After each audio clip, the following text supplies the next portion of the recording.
সরকার জাহাঙ্গীরনগর বিশ্ববিদ্যালয়ের প্রশাসন এবং পক্ষের অথচ দেখেন আইন শৃঙ্খলা কমিটির জন্য একটা কমিটি আছে।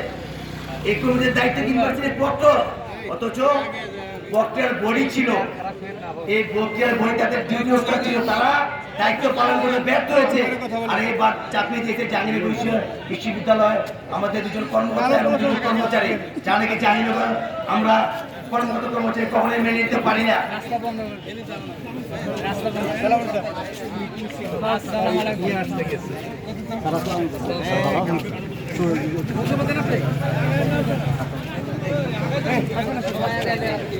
আমরা তো ফ্রেমটা বড় করি, ফ্রেমটা বড় করি, ফ্রেমটা বড় করি।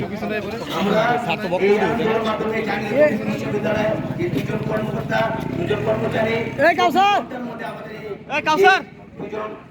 আমিও শুনি না দরখাস্ত করা আছে অবিলম্বে 24 ঘন্টার মধ্যে আমাদের প্রত্যাহার দাবি প্রত্যাহার করে নিতে হবে এবং তাদের এই কাসাব আসো আসো এবং আমাদের বিরুদ্ধে দাবিগুলো বাস্তবায়ন করার জন্য অনুরোধ করছি।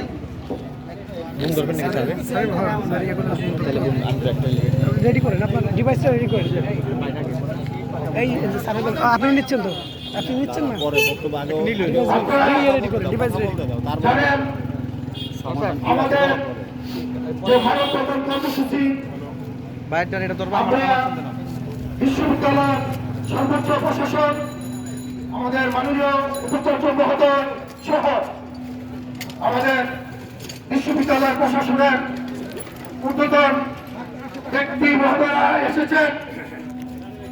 আমার মনে হয় স্যার হয়তো আমাদের সাথে আমাদের যে যৌক্তিক দাবির বিষয় আলোচনা করবে, আমাদের আলোচনা চলবে এবং পাশাপাশি আমাদের দাবি আদায়ের আগ পর্যন্ত আমাদের কর্মসূচি চলমান থাকবে।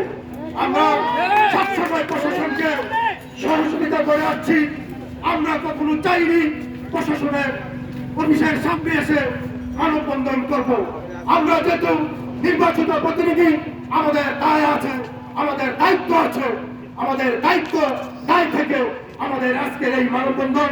আমি আশা করব আমাদের বিশ্ববিদ্যালয়ের সর্বোচ্চ প্রশাসন আমাদের সাথে যদি ফলশ্রুত আলোচনা হয়, আলোচনা চলমান থাকবে।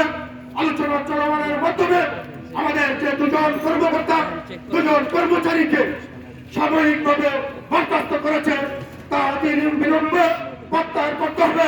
আমরা আমাদের যে নিজ কর্মচারী আমরা প্রশাসনিক কাজের সহায়তা করার জন্য আমরা চলে যাব। আমরা চাই না প্রশাসনের সামনে আমরা মানববন্ধন করব, কর্মবিরতি করব, শাটডাউন করব। আমরা চাই না। আমরা চাই এই বিশ্ববিদ্যালয়কে শান্তি শৃঙ্খলা রাখতে আমরা প্রশাসনকে সার্বিকভাবে সহযোগিতা করার জন্য সকলকে ধন্যবাদ।